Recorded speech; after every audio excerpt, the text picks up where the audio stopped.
तो हेलो सम्राटो, आप लोग कैसे हैं। उम्मीद करता हूँ आप लोग अच्छे होंगे। तो हमने पिछली क्लास में पढ़ा था सिंधु नदी तंत्र, है ना, जो कि ये हिमालयी नदी तंत्र के अंतर्गत आता है, ठीक है ना। इसके अंतर्गत हिमालयी नदी तंत्र के अंतर्गत 3 नदियाँ आती हैं। एक है सिंधु नदी तंत्र, एक है गंगा नदी तंत्र और एक है ब्रह्मपुत्र नदी तंत्र। तो हमने पिछली क्लास में पढ़ लिया था सिंधु नदी तंत्र, और अब जो है क्या है पढ़ेंगे गंगा नदी तंत्र। इसके बारे में क्या क्या पढ़ेंगे, ये कौन सी नदी कहाँ से निकल रही है, ठीक है ना, कहाँ से निकल रही है, कहाँ मिल रही है, कौन सी इसकी सहायक नदियाँ हैं, है ना, कौन से हिमनद से ये निकल रही थी, सारा कुछ आज हम क्लियर करेंगे इसमें, ठीक है ना। तो आज हम पढ़ेंगे जो है गंगा नदी तंत्र, ठीक है। तो गंगा नदी तंत्र ये हमारे भारत की सबसे लंबी नदी है, ठीक है ना, जिसकी लंबाई कितनी है 2525 किलोमीटर, ठीक ना। और यूपी में लंबाई इसकी कितनी है, यूपी में, है ना, उत्तर प्रदेश में लंबाई कितनी है 1140 किलोमीटर, कितनी है 1140 किलोमीटर, ठीक है। और ये हमारे उत्तर प्रदेश में कितने ज़िलों से निकलती है, बहती है, ये कितने ज़िलों से, ये है 28, ठीक है ना, 28 ज़िलों से, हमारे उत्तर प्रदेश के 28 ज़िलों से बहती है, ठीक है ना। और गंगा 2 देशों से गुजरती है।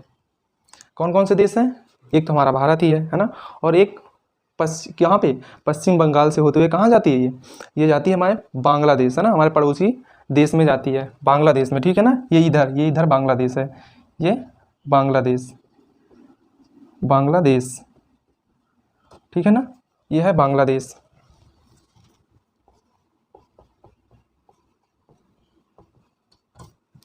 यहाँ जो है यहाँ पे आकर के कहाँ पे, तो कितने देशों में, 2 देशों में, एक भारत हो गई, एक जो है बांग्लादेश।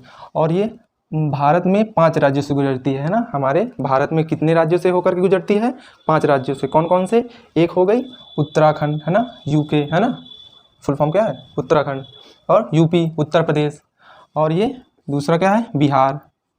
उत्तराखंड, उत्तर प्रदेश, बिहार और झारखंड थोड़ा हिस्सा है, ज़्यादा नहीं है, सबसे कम जो है हिस्सा कितना, बहुत कम मात्रा में यहाँ पे बहती है। और ये लास्ट में पश्चिम बंगाल में। तो सबसे ज़्यादा कहाँ पे बहती है, ये हमारे उत्तर प्रदेश में। कहाँ से निकलती है, ये उत्तराखंड से होते हुए फिर जाती है उत्तर प्रदेश से बिहार, बिहार से झारखंड से पश्चिम बंगाल, ठीक है ना। पश्चिम बंगाल में लास्ट में कितने, तो टोटल कितने हो गए 5 राज्य, ठीक है। और गंगा नदी ये क्या है, गंगा नदी स्वतः स्वच्छ होने वाली नदी है। कैसे स्वतः, मतलब कि जो है ये खुद इसको सफ़ा करने की ना, कोई इसमें रासायनिक जो है पदार्थ मिलाने की जरूरत नहीं है कि क्लियर हो जाए, है ना, सफ़ा हो जाए। लेकिन क्या है इसमें क्यों हो जाती है ऐसा, क्यों, हमने देखा होगा कि जब हम लोग गंगा नहाने जाते हैं तो बॉटलों में भर करके उसको ले आते हैं और रखा रहता है काफ़ी दिनों तक, सालों 2 सालों तक रखा रहता है, तो लेकिन वो बेकार नहीं होता है ना, उसमें कीड़े वगैरह नहीं पड़ते हैं। क्यों नहीं पड़ते हैं उसमें, क्योंकि इसमें बैक्टीरियो, है ना, बैक्टीरियोफेज, ये क्या है बैक्टीरियोफेज नामक इसमें एक वायरस पाया जाता है ना, जो कि किसके, गंगा नदी के जितने भी कीटाणु होते हैं ना, जितने बैक्टीरिया होते हैं नुकसान है जो है नुकसानदायक होते हैं, जिसमें कीड़े मकोड़े जो पड़ जाते हैं, तो उनको जो है ये क्या करती है, ये उनको नष्ट कर देते हैं। कौन से, बैक्टीरियोफेज नामक वायरस होता है जो कि उनको क्या कर देता है, जितने भी जो है बैक्टीरिया होते हैं नुकसानदायक वाले, है ना, तो उनको क्या कर दे, नष्ट कर दे। इसीलिए जो है क्या है इसमें कुछ जो है मतलब कि गंदगी वगैरह ज़्यादा नहीं पाई जाती। बाकी अब लोग जो है धार्मिक स्थानों पर इसमें क्या बैक्टीरिया हैं, तो कुछ जगह जैसे कानपुर एरिया में कुछ जगहों में थोड़ा पाया गया है ना, क्योंकि उतनी क्षमता नहीं है इसको जो है नष्ट करने की, बैक्टीरियोफेज की, है ना। अब ज़्यादा उसमें पूरा उसमें नाले का पानी ही डाल दिया जाएगा तो इतना थोड़ी है, वो सफ़ा थोड़ी रह जाएगा। लेकिन क्या है इसमें कौन सा जो है बैक्टीरिया पाया जाता है, ये वायरस है बैक्टीरियोफेज नामक, है ना, तो इसकी वजह से ये सफ़ा हो जाती है। आगे चलते हैं, अब यहाँ से हम लोग स्टार्ट करते हैं। इसमें कितने, ये 5 प्रयाग हैं। कहाँ से, ये पहले उत्तराखंड में कितने, उत्तराखंड में भी जो है ये डायरेक्ट नहीं वहाँ से निकल आई है कि यहाँ गंगोत्री है ना, हिमानी है जो यहाँ गोमुख जो झील है यहाँ से निकल आई है, ऐसे नहीं, ये मिलते काफ़ी इसमें नदियों का जाल है, उनसे मिलते लास्ट में क्या, ये गंगा नदी बनती है। तो आज वही देखते हैं हम लोग, है ना। तो ये है ना, ये कैसे, ये कहाँ, गंगोत्री हिमानी, ये गंगोत्री हिमानी, जो मतलब कि हिमानी मतलब क्या होता है, जो पहाड़ों, है ना, जो पहाड़ होते हैं जो हिम से, है ना, मतलब बर्फ़ से ढके होते हैं, उनको क्या बोलते हैं, हिमानी बोलते हैं। तो उन्हीं से क्या है, उन्हीं से पानी जो है आता है ना। तो ये गोमुख झील है ना, गोमुख स्थान नामक स्थान से यहाँ से निकलती है। तो पहले जब ये गंगोत्री हिमानी वहाँ से निकलती है गोमुख स्थान से, तो इसको क्या कहते हैं, पहले इसका नाम था भागीरथी, है ना, मतलब वहाँ से जब निकलती है तो ये भागीरथी नामक नाम से जानी जाती है। और फिर यहाँ ये सतोपंथ हिमानी है ना, एक ये सतोपंथ हिमानी यहाँ से कौन सी नदी निकलती है? अलकनंदा। कौन सी? अलकनंदा, जो कि ये भी काफ़ी नदियों के मिलने से यहाँ पे बनती है। तो सतोपंथ जो हिमानी है वहाँ से निकलते हुए जो है ये बहुत सारी, इसमें क्या, धौली गंगा, नंदाकिनी, पिंडार नदी, और ये फिर लास्ट में यहाँ आकर के ये देवप्रयाग में जब मिलती है तो यहाँ क्या, गंगा नदी का निर्माण होता है। ठीक है ना, यहाँ गंगा नदी यहाँ से जानी जाती है, ये डायरेक्ट वहाँ से नहीं निकलती है। तो यहाँ पे देखो कुछ जो है इंपॉर्टेंट जो है क्वेश्चन बनते हैं यहाँ पे, जैसे आपको पूछ लिया जाता है, जैसे अलकनंदा और धौली गंगा, है ना, अलकनंदा और धौली गंगा, है ना, इनके मिलने से कौन से प्रयाग का निर्माण होता है? हमारे कुल कितने प्रयाग हैं? 5 प्रयाग हैं। तो वही पूछ लेता, अलकनंदा और धौली गंगा के मिलने से कौन सा प्रयाग बनता है? तो विष्णु प्रयाग, जो ये यहाँ पे है ना, ये विष्णु प्रयाग। ठीक है, ये यहाँ से क्या है, विष्णु गंगा, और ये धौली गंगा यहाँ से आती है ना, तो यहीं से क्या होता है, ये अलकनंदा, ये अलकनंदा के नाम से पूरी यहाँ से यहाँ तक अलकनंदा के नाम से जानती है ना। तो यहाँ अलकनंदा और धौली गंगा के मिलने से कौन सा प्रयाग बनता है? विष्णु प्रयाग नामक जो है स्थान बनता है। और जो कहाँ से निकलते हैं? कामेत हिमानी से। कौन सी? धौली गंगा कहाँ से निकलती है? कामेत हिमानी से निकलती है। फिर क्या है, फिर पूछ लिया जाता है, अलकनंदा और नंदाकिनी के मिलने से कौन सा प्रयाग बनता है? अलकनंदा तो ये हो ही गई है ना, ये वाली हमारी अलकनंदा, और ये नंदाकिनी, जो नंदाकिनी जो है कहाँ से, कौन से हिमानी से निकलती है? ये कहाँ से निकलती है? ये नंदाकिनी है ना, नंदा है ना, नंदाकिनी हिमानी से, ये वहीं से निकलती है, या तो नंदा हिमानी। ठीक है ना, इसको फिलहाल नहीं पूछता है, बाकी इतना ही याद रखिए कि नंदाकिनी और अलकनंदा नामक जो है 2 नदियों के मिलने से कौन सा प्रयाग बनता है? नंद प्रयाग बनता है। ठीक है ना, ये नंद प्रयाग, और ये विष्णु प्रयाग। कौन सी? अलकनंदा और धौली गंगा के मिलने से विष्णु प्रयाग बनता है, और अलकनंदा और नंदाकिनी के मिलने से नंद प्रयाग बनता है। ठीक है ना, फिर अगले आते हैं कौन से? अलकनंदा और पिंडार नदी, है ना, अलकनंदा और पिंडार नदी के मिलने से कौन सा प्रयाग बनता है? कर्ण प्रयाग। तो अलकनंदा तो ये हो गए ना, और इसमें पिंडार नदी, जिसको कर्ण गंगा के नाम से भी जाना जाता है, तो इसके अलकनंदा और ये पिंडार नदी के मिलने से क्या होता है? कर्ण प्रयाग का निर्माण होता है। ठीक, तो ये एक ये हो गया, है ना, ये सारे ये प्रयाग हैं, कुल 5 प्रयाग हैं। तो फिर कितने हो गए हमारे? 4 प्रयाग हो गए, 4 नहीं 3 हुए ना, और चौथा कौन सा है? अलकनंदा और मंदाकिनी। तो अलकनंदा तो यही हो गई, अलकनंदा और ये मंदाकिनी, ये इधर, ये कहाँ से निकलती है मंदाकिनी नदी? चौराबाड़ी। कहाँ से? चौराबाड़ी हिमानी से, है ना, चौराबाड़ी नामक जो है हिमानी से निकलती है, और इसी के पास में क्या है? केदारनाथ है। ठीक है ना, इसी के पास क्या है? केदारनाथ। तो यहीं से कौन सी मंदाकिनी नदी निकलती है, और ये किसमें? अलकनंदा नामक नदी में मिल जाती है। तो वहीं पर क्या होता है? रुद्रप्रयाग का निर्माण होता है। ठीक है ना, यहाँ पर क्या होता है? रुद्रप्रयाग का निर्माण होता है। फिर क्या है, और इसमें क्या है, ये जो ये निकलती है कौन सी? भागीरथी नदी है। तो भागीरथी नदी में ही एक नदी कौन सी मिलती है? भीलांगना। कौन सी? भीलांगना नदी, जो कि कहाँ से निकलती है? खतलिंग हिमानी से निकलती है। ठीक है, कौन से हिमानी से निकलती है? खतलिंग हिमानी से निकलती है, और ये नदी क्या नाम है? भीलांगना नदी। और भीलांगना और भागीरथी के मिलने से क्या बनता है? एक बांध बनता है ना, कोई प्रयाग नहीं बनता, यहाँ पे बांध बनता है। कौन सा बांध बनता है? यहाँ पे टिहरी बांध, है ना, सुने होंगे, उत्तराखंड में टिहरी बांध का निर्माण होता है, जो कि हमारे भारत का सबसे ऊंचा बांध है ना, हमारे भारत का सबसे ऊंचा बांध है टिहरी बांध। ठीक है ना, तो अब यहाँ पे क्या होता है, ये हमने सारे पढ़ लिया। कौन कौन से? जो गंगोत्री हिमानी कहाँ से निकलती है? गोमुख नामक वो गंगोत्री हिमानी नामक स्थान से, है ना, हिमानी जो है गोमुख स्थान से कौन सी निकलती है? भागीरथी। और फिर क्या है? सतोपंथ हिमानी से कौन सी निकलती है? ये अलकनंदा नदी। और ये कितने प्रयाग हैं? एक यहाँ विष्णु प्रयाग, धौली गंगा, और ये अलकनंदा के मिलने से विष्णु प्रयाग बनता है। और नंदाकिनी और अलकनंदा के मिलने से नंद प्रयाग। पिंडार नदी को ही कर्ण गंगा भी कहते हैं, तो इसके मिलने से ना पिंडार नदी और अलकनंदा नदी के मिलने से कर्ण प्रयाग बनता है। और फिर ये क्या है? मंदाकिनी और अलकनंदा के मिलने से रुद्र प्रयाग बनता है ना। फिर क्या है? ये जो है कहाँ पे मिल जाती हैं?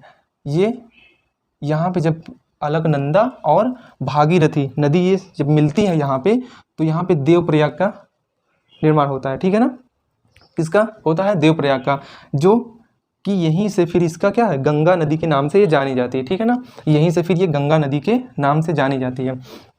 तो ये इतना समझ में आ गया होगा। ठीक है ना, अब जो है अब चलते हैं आगे। ठीक है ना, और ये कहाँ पे? ये हरिद्वार, फिर वहाँ से आकर के मैदानी इलाके में, कहाँ पे?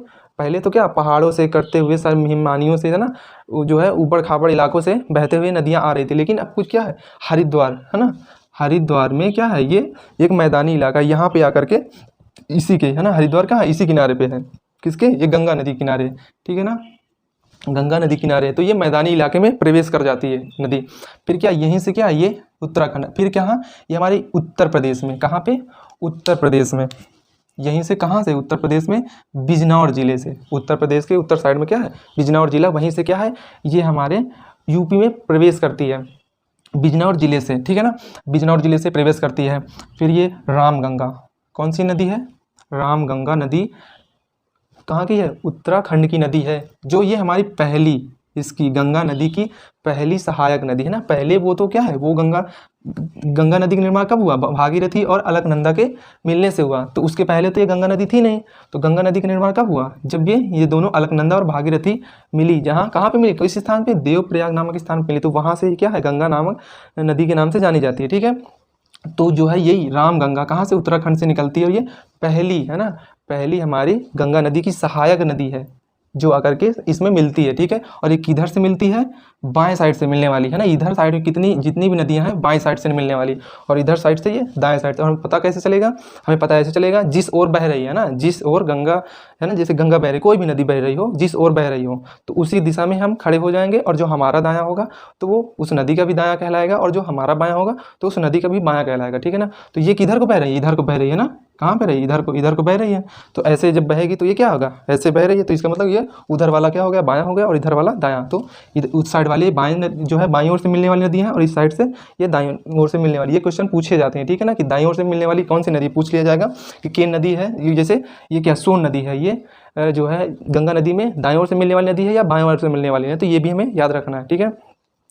तो कहाँ पे, ये पीलीभीत, अब क्या ना, हाँ ये रामगंगा पढ़ ली है ना, उत्तराखंड से निकलती है, पहली हमारी गंगा नदी की सहायक नदी। फिर कौन सी है, फिर इसमें मिलती है कौन सी, यमुना नदी, कौन सी, यमुना नदी। तो यमुना नदी जो है कहाँ से निकलती है, उत्तराखंड के क्या है ये यमुनोत्री है ना, हिमानी से, यमुनोत्री हिमानी से कौन निकलती है, यमुना नदी। और ये कहाँ आकर मिलती है, ये मिलती है प्रयागराज है ना, कहाँ पे मिलती है, ये मिलती है प्रयागराज में, ठीक है ना। तो ये प्रयागराज में मिलती है, प्रयागराज में कौन कौन सी नदियाँ मिलती है, मिलने से जो है प्रयागराज का निर्माण होता है, संगम होता है, ये होता है, एक हो गई गंगा नदी, एक हो गई यमुना, और एक सरस्वती, जो सरस्वती है जो कि विलुप्त हो चुकी है, अब वो नहीं है, ठीक है ना, वो अंदर अंदर ही सूख गई है, अब नहीं है वो। तो यहाँ पे किसके संगम से, यमुना और गंगा नदी और सरस्वती नदी के संगम से जो है यहाँ पे मिलती है, कहाँ पे, प्रयागराज स्थान नाम है ना, यहीं पे हमारे इलाहाबाद, जो पहले क्या नाम था, इलाहाबाद था, प्रयागराज हो गया, ये संगम है ना, यहीं पे संगम होता है तीनों नदियों का। और यमुना नदी को जो है कालिंदी नदी है ना, कालिंदी नदी के नाम से भी जाना जाता है, किसको, यमुना नदी को। तो अब इसकी है ना, यमुना की भी सहायक नदियां हैं, कौन कौन सी सहायक नदियां हैं, एक चंबल हो गई, सिंध हो गई, बेतवा हो गई, केन हो गई, तो ये सारी कहाँ से निकलती हैं नदियाँ, ये एमपी है ना, मध्य प्रदेश से जो है निकलती हुई इसमें यमुना नदी में मिल जाती है। तो चंबल नदी कहाँ से निकलती है, इंदौर के पास है ना, इंदौर के पास है, एमपी से, यहाँ से निकलती हुई कहाँ, यमुना में मिल जाती है। और ये जो है यमुना नदी की सबसे बड़ी क्या है, सहायक नदी, जिस प्रकार हमारे गंगा नदी है ना, गंगा नदी की सबसे बड़ी सहायक नदी कौन सी है, यमुना नदी है ना, यमुना नदी सबसे मतलब सबसे लंबी है। तो क्या है, जिस प्रकार गंगा नदी की सबसे बड़ी सहायक नदी यमुना है, उसी प्रकार हमारे यमुना नदी की है ना सबसे बड़ी सहायक नदी कौन सी है, ये चंबल है, ठीक है ना, चंबल, समझ आ रहा। और ये चंबल नदी में ही क्या घड़ियाल पाए जाते हैं, जो कि क्या है मगरमच्छ के तरीके होते हैं, तो इसी नदी में, चंबल नदी में ही क्या है घड़ियाल पाए जाते हैं। और एक क्या है सिंध है, ये भी कहाँ से निकलती है, एमपी से। और बेतवा कहाँ से, विंध्या पर्वत से निकलती है, एमपी से, बेतवा नदी। और फिर क्या है केन ये कैमूर की पहाड़ी से, एमपी से ही निकलती है। तो इसकी सहायक नदियाँ हैं कुछ है ना, जो इंपॉर्टेंट है वही बताया गया है, बाकी और हैं कुछ लेकिन वो ज़्यादा इंपॉर्टेंट नहीं है। तो जो इंपॉर्टेंट है वही क्वेश्चन है, वही जो है हम बता रहे हैं। फिर क्या है, अब उधर से मिलने वाली कौन सी है, हमारे जो है बाएं साइड से है ना, ये यहाँ तक हो गई, एक ये कौन सी रामगंगा, फिर ये यमुना नदी, और फिर ये क्या है इसमें ये गोमती नदी है ना, गोमती नदी, ये कहाँ से निकलती है, पीलीभीत, हमारे यूपी के पीलीभीत एक जिला है, वहीं से निकलती है, किस स्थान से, फुलहर झील, ठीक है। फुलहर झील नामक स्थान से निकलती है, जो कि ये मैदानी है ना, ये हमारे यूपी से ही, यूपी से मैदानी एरिया से निकलती है। और कहाँ पे इसे मिलती है ना, मतलब एक खुले इलाके से निकलती, पहाड़ी से नहीं। अभी तक क्या जितनी भी नदियाँ थी पहाड़ी इलाकों से आती थी, है ना, हिमनद थी वहाँ से, है ना, जितनी भी पहाड़ी इलाके हिमनद हैं वहीं से निकल के आती थी। लेकिन ये क्या है, ये हमारी पहली यहाँ जो मिलने वाली नदी है, इसमें ये मैदानी इलाके से, है ना, मतलब समतल स्थान से जो है इस नदी निकलती है। और कहाँ गंगा नदी मिलती है। और गोमती नदी है ना, ये क्या है, गोमती नदी, गोमती नदी के किनारे ही क्या है, लखनऊ बसा हुआ। ये क्वेश्चन पूछ लिया जाता है ना कि लखनऊ किस नदी किनारे बसा हुआ है, गोमती नदी किनारे, ठीक है। अब क्या है, ये क्या हो गई हमारी गोमती नदी। तो ये कहाँ आकर के मिलती है, ये गाजीपुर, ठीक, गाजीपुर नामक स्थान पर मिलती है। अब क्या है, अब जो है ये इधर, ये कौन सी, घाघरा नदी है। ये तो कहाँ, यहाँ तक इतनी हो गई, ये हमारी ये हो गया। तो यहाँ से यहाँ तक उत्तराखंड में आता था, और यहाँ से यहाँ तक क्या है, ये यूपी में, उत्तर प्रदेश में आती थी। अब क्या है, यहाँ पे यहाँ से यहाँ तक क्या है, ये बिहार में आ गई, ठीक है। बिहार राज्य में जो मिलती हैं नदियाँ कुछ, तो उनको पढ़ते हैं। तो ये काली, करणाली, है ना, गंडक, कोसी, ये क्या, ये सब कहाँ से निकलती हैं, हमारे नेपाल से। कहाँ से, नेपाल देश से निकलती है ये सब, ठीक है ना, नेपाल देश से निकलती हैं। तो जब नेपाल देश से निकलती हैं तो ये क्या है, काली नदी, है ना, इसको नेपाल में क्या काली नदी के नाम से जाना जाता है। और करणाली, है ना, करणाली को, है ना, कहाँ पे, नेपाल में ही करणाली कहते हैं। तो जब ये हमारे कहाँ आती है, जो है हमारे भारत में आती है, तो काली को शारदा नाम से जाना जाता है, और करणाली को घाघरा नाम से जाना जाता है ना। तो जब शारदा और घाघरा के मिलने से, है ना, किसका निर्माण होता है, घाघरा नदी नाम से जाना जाता है इसको। शारदा और घाघरा नदी के मिलने से जो है फिर उस किस नाम से जाना जाता है, घाघरा नदी के नाम से जाना जाता है। जो कि कहाँ पे मिलती है, ये हमारी कहाँ पे मिलती है, ये पटना, है ना, नहीं पटना में नहीं मिलती है ना, ये यहीं बिहार में मिल जाती है, ठीक है ना। तो ये जो है कहाँ पे मिलती है, बिहार में मिलती है। और फिर ये क्या है, गंडक नदी भी क्या है, ये भी नेपाल से आती है। और कहाँ पे मिल जाती है, ये सोनपुर नामक स्थान पे मिलती है। और इधर से क्या है, ये सोन नदी है, जो कि अमरकंटक की पहाड़ी, एमपी, है ना, मध्य प्रदेश से निकलती है। और ये सोन नदी है ना, ये क्या है, पटना नामक स्थान पे मिलती है। तो ये जो है सोन नदी दाईं ओर से सीधे, है ना, सोन नदी कौन सी है, दाईं ओर से सीधे जो है गंगा में ना मिलने वाली एक नदी। ये क्वेश्चन पूछ लेता है कि कौन सी नदी है जो दाईं ओर से सीधे गंगा में आकर के मिलती है ना। जैसे ये क्या, ये इससे मिलते हुए यहाँ गई है, जैसे बेतवा, केन, चंबल, लेकिन ये क्या डायरेक्ट उसमें मिल गई है, किसमें, गंगा नदी में। तो ये सोन नदी है जो डायरेक्ट दाईं ओर से मिलने वाली नदी है ना, किसमें, गंगा में। फिर गंडक भी पढ़ लिए, कोसी भी कहाँ, ये बाईं ओर से मिलने वाली है। तो कोसी जो है नेपाल से निकलते हुए कहाँ पे आती है, गंगा में जब मिलती है, कुर्सेला नामक स्थान पे, ठीक है, कौन से स्थान पे, कुर्सेला नामक स्थान पे। फिर क्या है, कौन सी नदी है, महानंदा जो है कहाँ से निकलती है, दार्जिलिंग की पहाड़ी, है ना, जो कि पश्चिम बंगाल में ना, दार्जिलिंग की पहाड़ी से निकलती है। कौन सी, ये महानंदा, जो कि है ये गंगा नदी की पहली कौन सी थी, रामगंगा थी पहली सहायक नदी, किसकी, गंगा की। और जो आखिरी है सबसे लास्ट वाली, है ना, तो वो महानंदा नदी है, जो इसमें मिलती है, किसमें, गंगा नदी में। तो पहली कौन सी हो गई, रामगंगा हो गई जो सहायक नदी है, और लास्ट में जो इसमें नदी मिलती है वो कौन सी है नदी, महानंदा नदी जो है इसकी सबसे अंतिम सहायक नदी है, ठीक। जो कि ये कहाँ पे मिलती है इसमें, गंगा नदी में, फरक्का बैराज, है ना, फरक्का बैराज, ये जो है कहाँ पे है, ये पश्चिम बंगाल में है। तो यहीं से क्या होता है, नदियों की ये जो नदी है गंगा नदी, ये दो भागों में बढ़ जाती है। एक जो है बांग्लादेश में चली जाती है, और एक क्या है, एक ये पश्चिम बंगाल में रहती है। तो जो बांग्लादेश में जाती है, बांग्लादेश में, तो इसको क्या है, पद्मा नदी के नाम से जाना जाता है। ये भी क्वेश्चन पूछ लेता है कि गंगा नदी को बांग्लादेश में किस नाम से जाना जाता है, तो पद्मा नदी के नाम से जाना जाता है। फिर क्या है, तो एक जो दो भागों में बढ़ गई, तो एक तो चला गया बांग्लादेश में, ठीक है, और एक है पश्चिम बंगाल में। तो पश्चिम बंगाल में जो आती है रहती है, तो उसको क्या, हुगली नाम से जाना जाता है, किस नाम से, हुगली नाम से जाना जाता है। और ये कहाँ पे, क्वेश्चन ये भी पूछ लेता है ना कि कोलकाता किस नदी के किनारे पे है, तो क्या है, कोलकाता नदी के, है ना, तो कोलकाता हुगली नदी के किनारे पे ही बसा हुआ है। और इसमें क्या है, एक हुगली नदी में क्या मिलती है, एक दामोदर नदी, है ना, क्या है ये, इसमें क्या है, इसकी सहायक, किसकी, हुगली की सहायक नदी क्या है, दामोदर नदी, जो कि छोटा नागपुर पहाड़ी से निकलती है। और ये दामोदर नदी को क्या कहते हैं, पश्चिम बंगाल का क्या कहते हैं, शोक कहते हैं, क्यों कहते हैं? क्योंकि ये अपने रास्ते बदलती रहती है, बाढ़ वगैरह जो है आ जाते हैं इसके कारण, है ना। कभी इधर बह रही है, कभी इस दूसरे तरफ बहने लगती है, कभी दाएं साइड बहने लगती है ना, तो एक सीधे जो है नहीं बहती है, ठीक है। और ये है ना, कहाँ पे? ये दामोदर नदी, जो कि क्या है, इसको कहते हैं पश्चिम बंगाल का शोक कहते हैं, ठीक है। और बिहार का शोक किसको कहते हैं? कोसी नदी को, ठीक है ना। इसको कहते हैं कोसी नदी को बिहार का शोक कहते हैं। कोसी नदी को क्यों कहते हैं? क्योंकि ये भी क्या है, अपने रास्ते बदलती रहती है, बाढ़ वगैरह इसके कारण आ जाते हैं, तो इसलिए इसको बिहार का शोक कहते हैं, ठीक है ना। तो और कुछ जो है इंपॉर्टेंट बातें, जैसे जो है गंगा की सबसे बड़ी सहायक नदी क्या है? यमुना, है ना। कौन सी है? गंगा की सबसे बड़ी सहायक नदी यमुना है। और जो है इसको कालिंदी नाम से भी जाना जाता है, यमुना नदी को। और जो है यमुना की सबसे बड़ी सहायक नदी कौन सी है? चंबल, जो कि इंदौर एमपी से निकलती है। और इसी में क्या है, घड़ियाल पाए जाते हैं, जो कि मगरमच्छ के तरीके के होते हैं, ठीक है ना। और जो है ये तो है ना, ये पढ़ लिए, गंगा नदी स्वतः स्वच्छ होने वाली नदी क्यों हो जाती है? क्योंकि इसमें बैक्टीरियोफेज नामक इसमें एक वायरस होता है, जो कि जो भी बैक्टीरिया जो है नुकसानदायक होते हैं उनको क्या नष्ट कर देते हैं, ठीक है। और फिलहाल इसमें कुछ नहीं बचा है ना, बस इतने ही है। तो जो जितने भी महत्वपूर्ण जो है जानकारी थी हमने आपको बता दिया है। अब जो भी है आएगा क्वेश्चन, जितने भी बनेंगे ना इसी में से बनेंगे, क्योंकि जितने भी इम्पोर्टेंट जो है बातें थी ना, इंपॉर्टेंट क्वेश्चन थे, ये सारे हमने इसमें बता दिया है। और जो है अब हम जो है अगली कक्षा में मिलते हैं, ठीक है ना। धन्यवाद, नमस्कार।